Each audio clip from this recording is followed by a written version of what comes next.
नमस्कार, प्रणाम, राधे राधे, जय श्री कृष्णा। आप सभी का स्वागत है आपके अपने महादेव कृपा क्लासेज पर। तो आज अपना टॉपिक है मरुस्थल में जल संचय के साधन।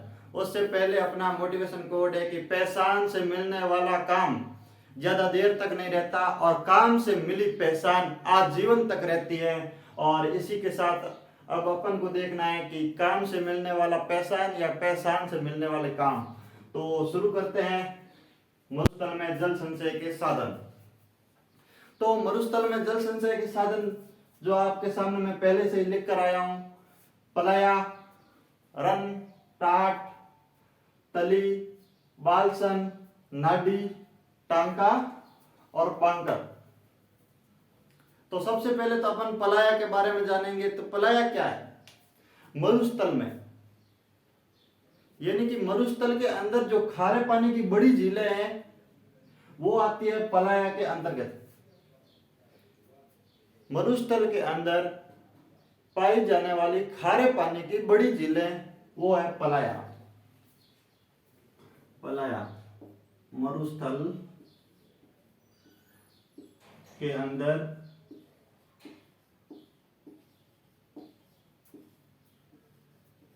पाई जाने वाली खारे पानी की झीलें।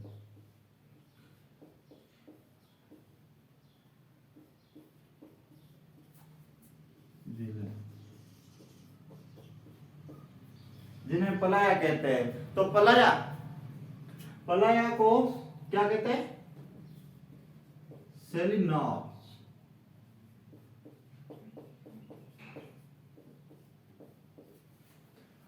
तो रन, टाट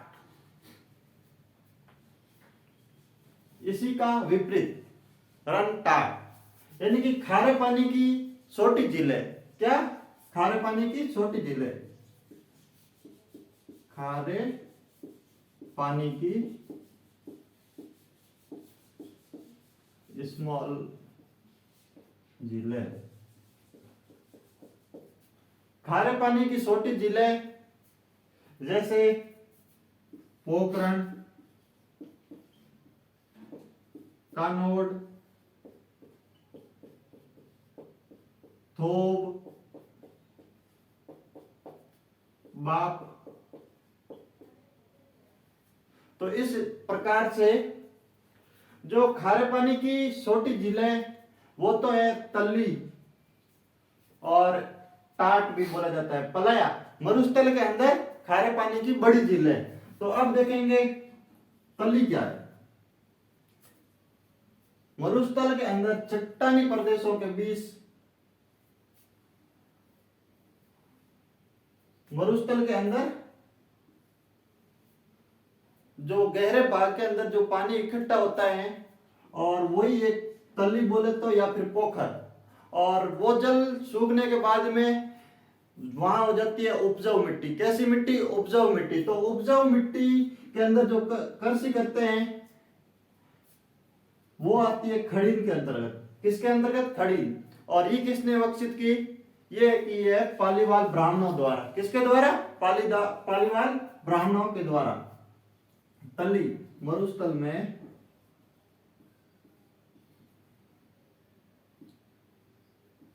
मीठे पानी की झील।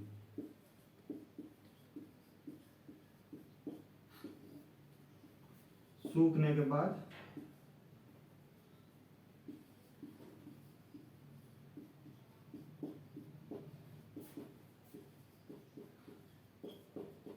झील बोलो तो या फिर जो पानी इकट्ठा हो जाता है और जो सूखने के बाद में खड़ीन कहलाता है। क्या? खड़ीन या मरहो। खड़ीन, मरहो। और ये किसने विकसित की है? पालीवाल ब्राह्मणों द्वारा। किसके द्वारा?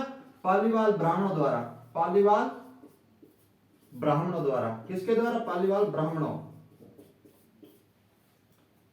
तो पालीवाल ब्राह्मणों द्वारा कौन सी कृषि विकसित की? खड़ीन।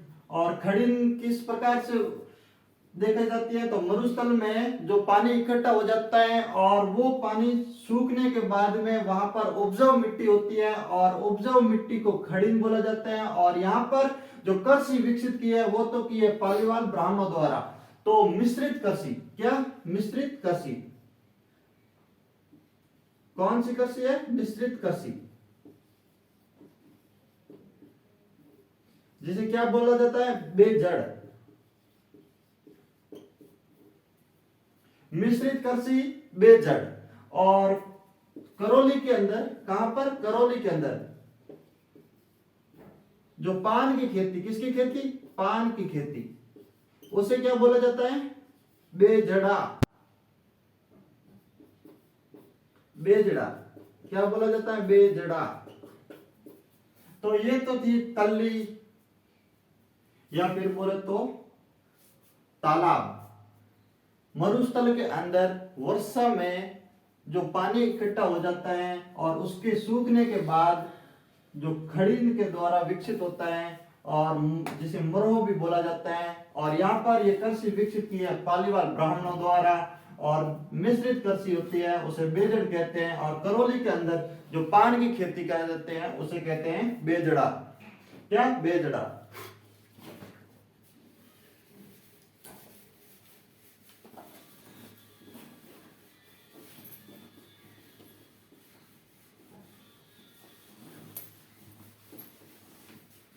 अब है बालसन।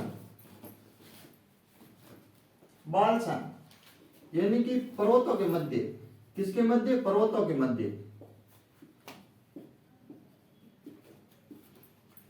संगठित जल।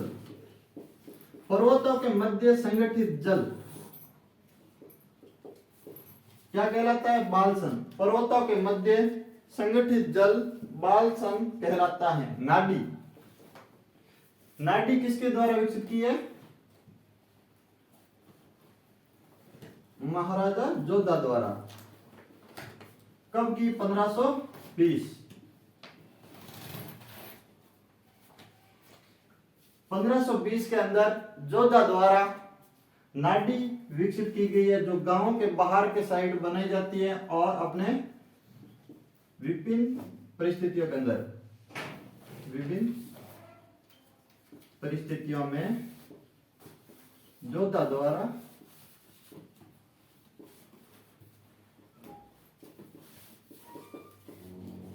नाडी बनाई गई। तो अब है टांका, जो हर घर के अंदर बनाया जाता है। टांका वर्षा ऋतु के अंदर जो जल संगठित किया जाता है अपनी घरों के छतों का, घरों की छतों का जल इकट्ठा,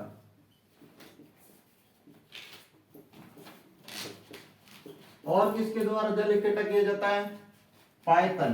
किसके द्वारा, पायतन। इसी का जो इसी को बोलते हैं पायतन। और एक होता है अगोर। इसके द्वारा वर्षा ऋतु में जो जल संगठित किया जाता है जो टांके के अंदर। और अरावली संसद कार्यक्रम, ये है वर्षा ऋतु को जल संगठित करने के लिए जो राज्य सरकार के द्वारा एक कार्यक्रम चलाया जा रहा है। ये कहां पर शुरुआत हुई, अलवर के अंदर। कहां पर, अलवर। एक है बांकर। बांकर क्या है, यानी कि भूजल। क्या है, भूजल।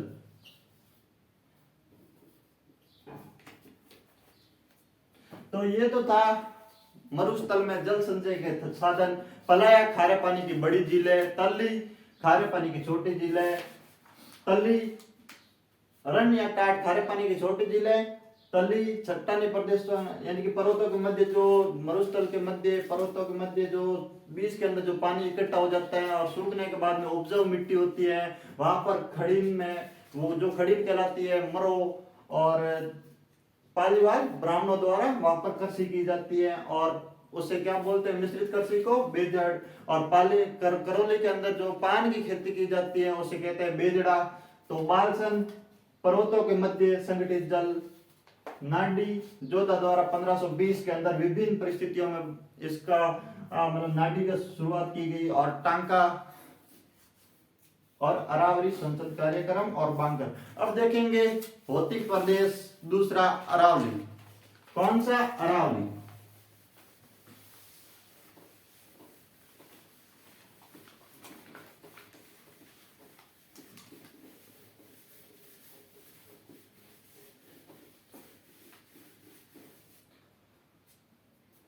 अरावली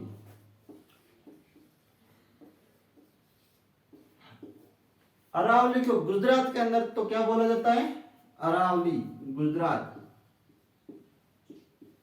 गुजरात में इसे कहा जाता है अरावली।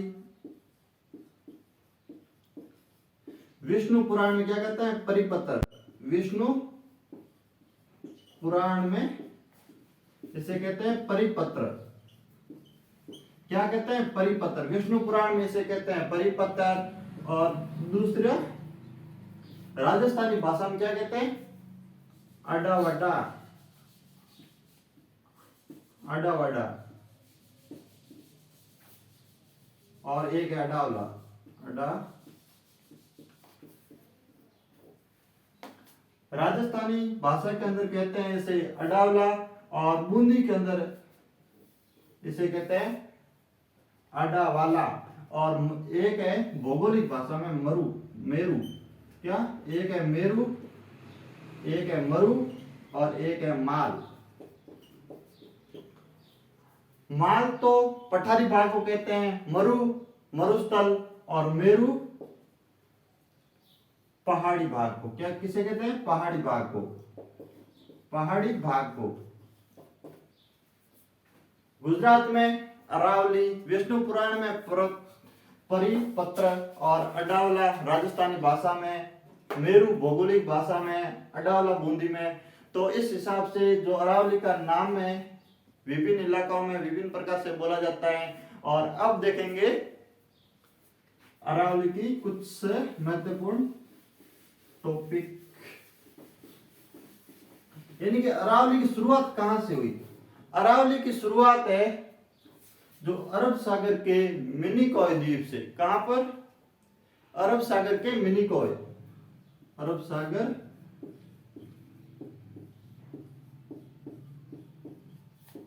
मिनिकॉय।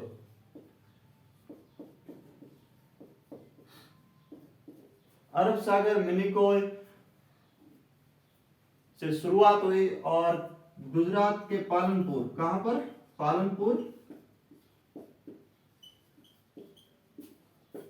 गुजरात तक से दिल्ली, रायसीन पहाड़ी। और इसकी लंबाई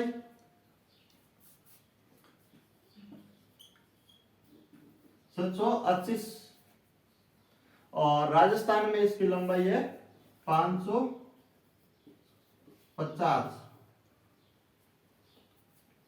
अरावली की टोटल लंबाई 780, राजस्थान में 550, यानी कि 80%। कितने प्रतिशत? 80%। तो अब राजस्थान में शुरुआत कहां कहां से होती है? यानी कि खेड़ ब्रह्मा,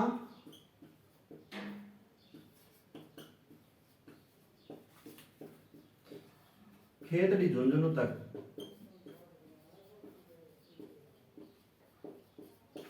यानी कि खेड़ ब्रह्मा से शुरू होती है और खेतड़ी झुंझुनू तक। अरावली की सबसे ज्यादा लंबाई है, यानी कि सर्वाधिक विस्तार है वो तो उदयपुर के अंदर, और न्यूनतम अजमेर के अंदर। सर्वाधिक उदयपुर, न्यूनतम अजमेर। अरब सागर मिनिकॉय द्वीप से शुरुआत, पालनपुर गुजरात से दिल्ली रायसेन। लंबाई राजस्थान में लंबाई 80%, सर्वाधिक उदयपुर में, न्यूनतम अजमेर में, खेड़ ब्रह्मा से खेतड़ी झुंझुनू तक।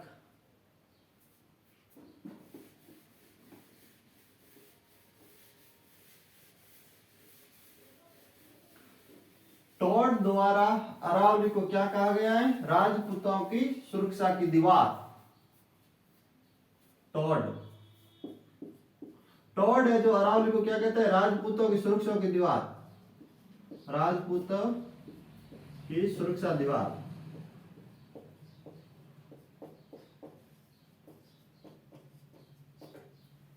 और अबुल फजल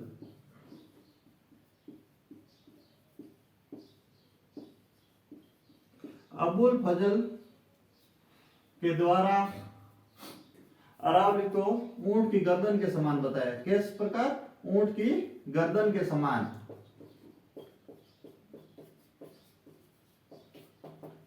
टॉड द्वारा राजपूतों की सुरक्षा की दीवार तथा अबुल फजल ने इसे ऊंट की गर्दन की समान। तो अरावली का जो सामान्य परिचय है वो अपन ने पढ़ा। अब देखेंगे अरावली को 3 पार्टों में, उत्तरी, मध्य तथा दक्षिणी।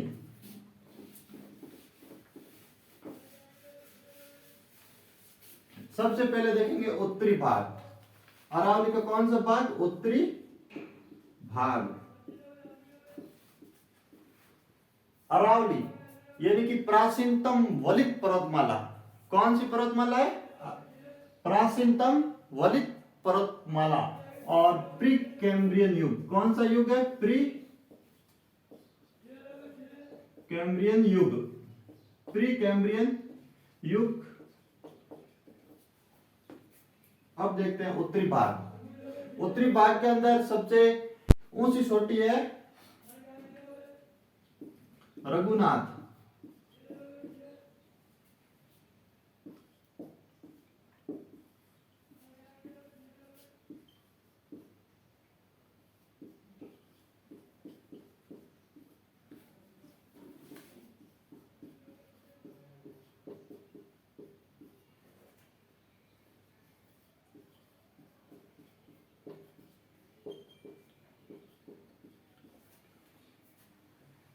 उत्तरी अरावली में रघुनाथ 1055, खो 920,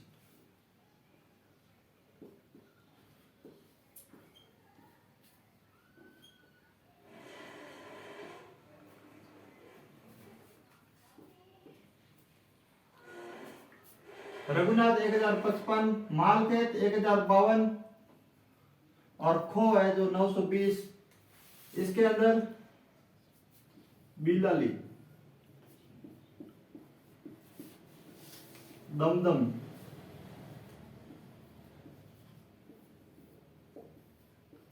ये इसकी मतलब उत्तरी भाग के अंदर मोस्टली रघुनाथ, मालखेत, लोहागढ़ और खो 920, मालखेत 1052 और 1055। लोहागढ़ की लंबाई है 1051।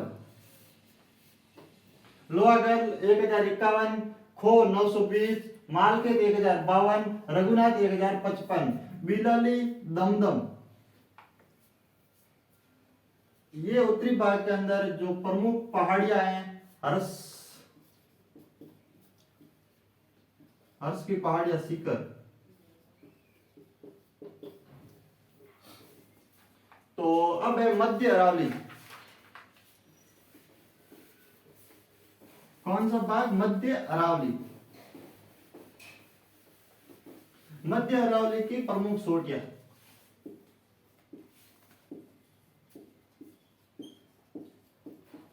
मध्य अरावली। मध्य अरावली के अंदर सबसे पहले गोरमजी, मोरारजी,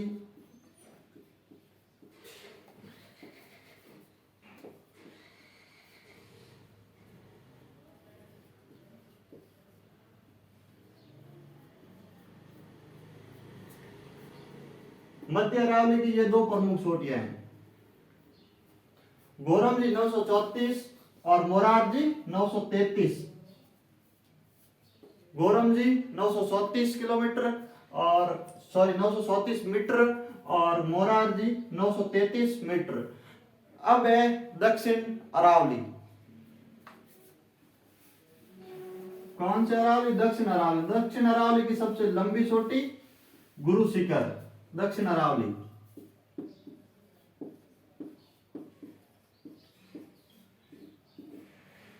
दक्षिण अरावली। सबसे लंबी चोटी कौन सी है? गुरु शिखर।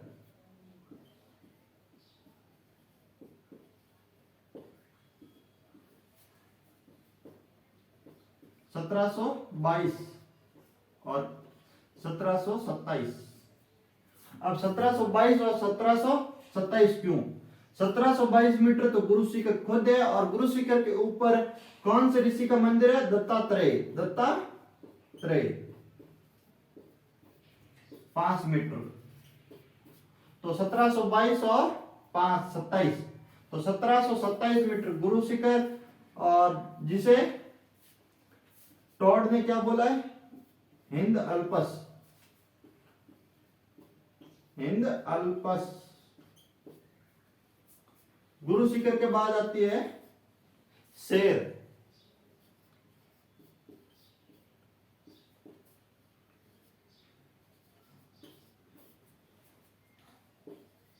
देलवाड़ा।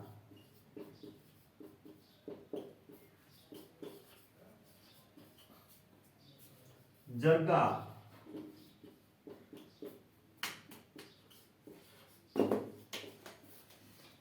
गुरु शिखर 1722, दत्तात्रेय 5 मीटर, टॉड, हिंद अल्पस,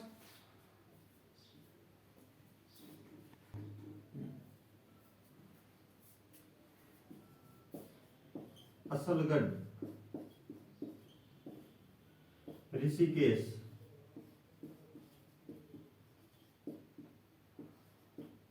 और कुंभलगढ़।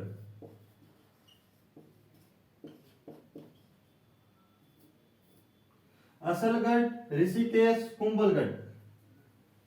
गुरु शिखर, दत्तात्रेय ऋषि, शेर 1597, देलवाड़ा 1442, जरगा 1431 और असलगढ़ 1328 और ऋषिकेश 1017, कुंभलगढ़ 1224। 1797 दूसरी सबसे बड़ी चोटी, तीसरी 1442 देलवाड़ा, जरगा 1431, ऋषिकेश 1017, असलगढ़ 1325, कुंभलगढ़ 1224। ये थी दक्षिण अरावली की सबसे बड़ी चोटियां। कल अपन देखेंगे अरावली की जो मुख्य शब्दावली है, और उसके बाद अपना तीसरा है भौतिक प्रदेश, मैदानी भाग। इसी के साथ जय हिंद, वंदे मातरम।